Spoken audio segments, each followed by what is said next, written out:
Perkenalkan, nama saya Krisya Bertuswang. Di sini saya akan menjelaskan code saya untuk praktikum PBO proyek. Jadi di sini saya punya eh, proyek itu menjelaskan eh,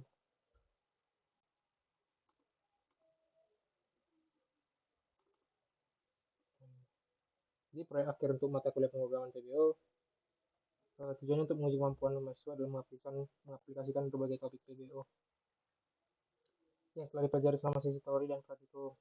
Nah, di sini eh, topik proyek itu dipilih sesuai dengan ide mahasiswa, sesuai topik to-do list dan cash flow yang telah dikerjakan selama praktikum.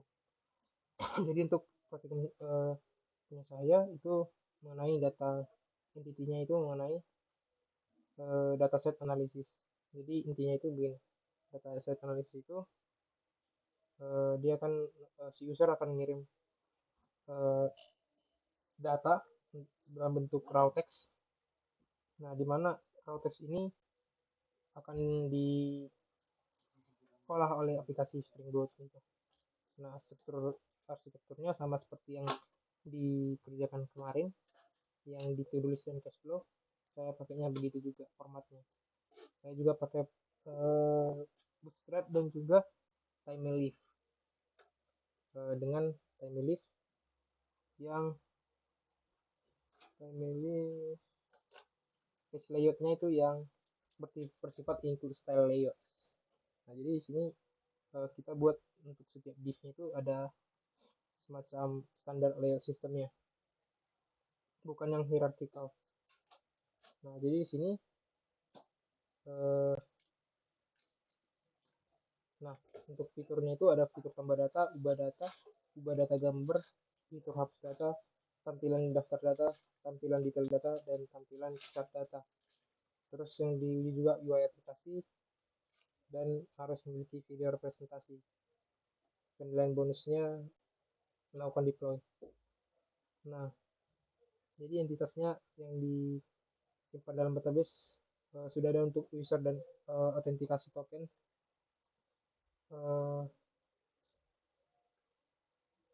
Jadi tadi bisa diperbolehkan untuk mengimplementasikan kode program yang sebelumnya ini.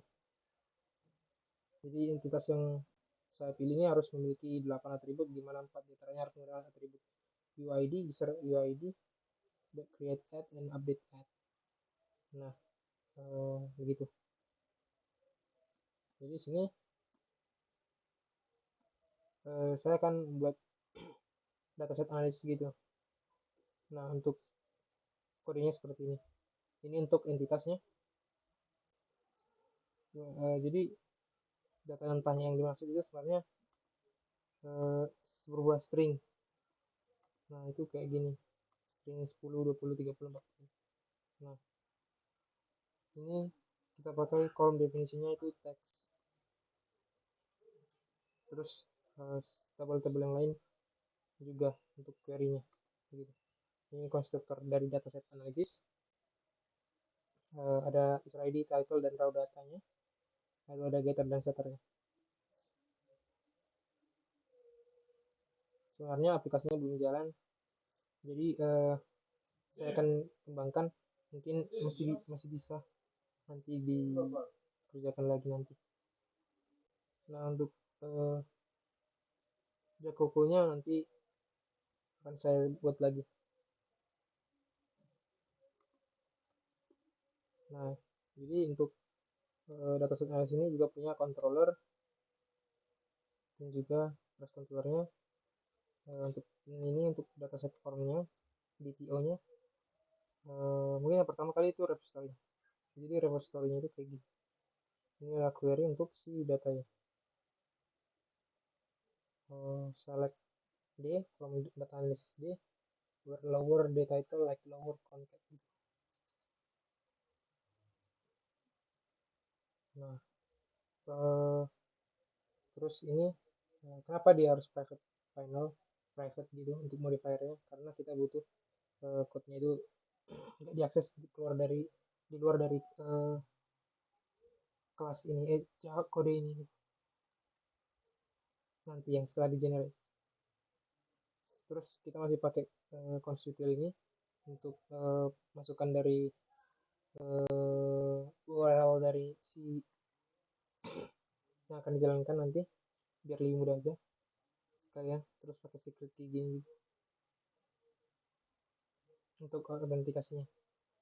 Nah, ini untuk dataset view-nya dari si uh, kode saya. Sebenarnya konsepnya sama kayak to-do list, dia nambahin data juga kira-kira gitu. Namun data yang dikirim berbeda.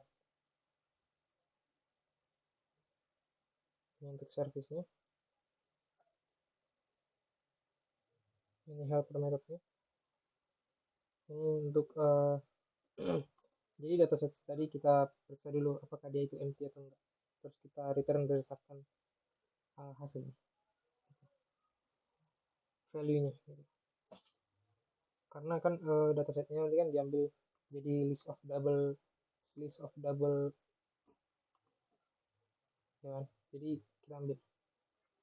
Nah ini kode untuk menyortir datanya, mengambil datanya, mengambil service-nya gitu untuk dikirim nanti ke si view-nya, bukan ke si view, si repository atau ya enggak, harusnya ini ya repository, masukkan ke repository. Jadi alurnya itu dari view terus ke enggak, dari control, enggak, harusnya itu dari view terus ke controller,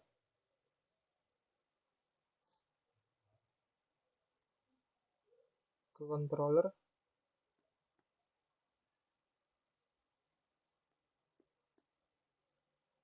terus ke service.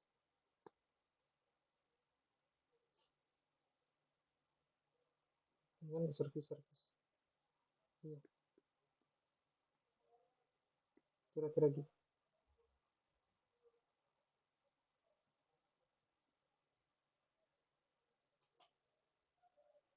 kira-kira ini binnya secret config. Nah sebenarnya konsepnya sama kayak eh, P11 gitu.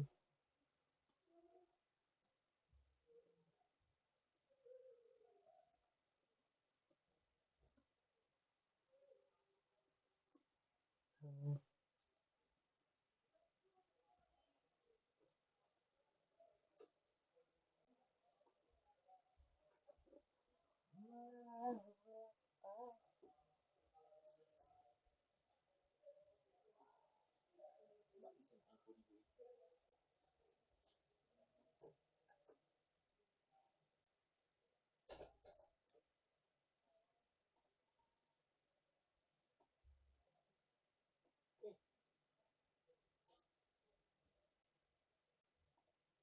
sebentar.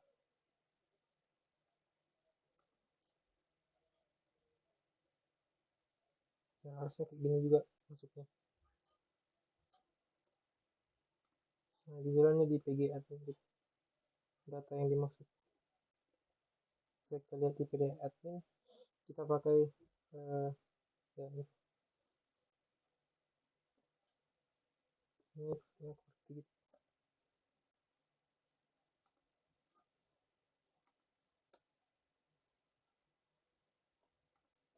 Misalnya dia belum daftar.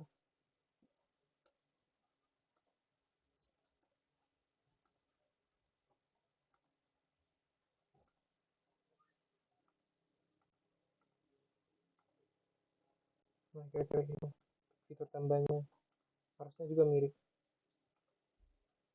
Namun harusnya dia itu dataset analisis gitu yang dikirim. Ini kan masih to do gitu. Nah, saya kan update lagi nanti di GitHub-nya untuk code-nya lagi. Karena ini sebenarnya juga masih merah.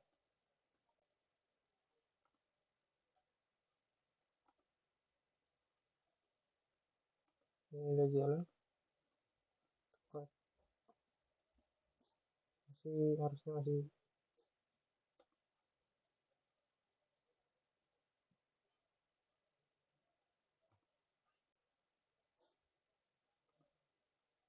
harus masih bunyi. Sekian video dari saya. Jika ada kesalahan kata, saya mohon maaf. Terima kasih.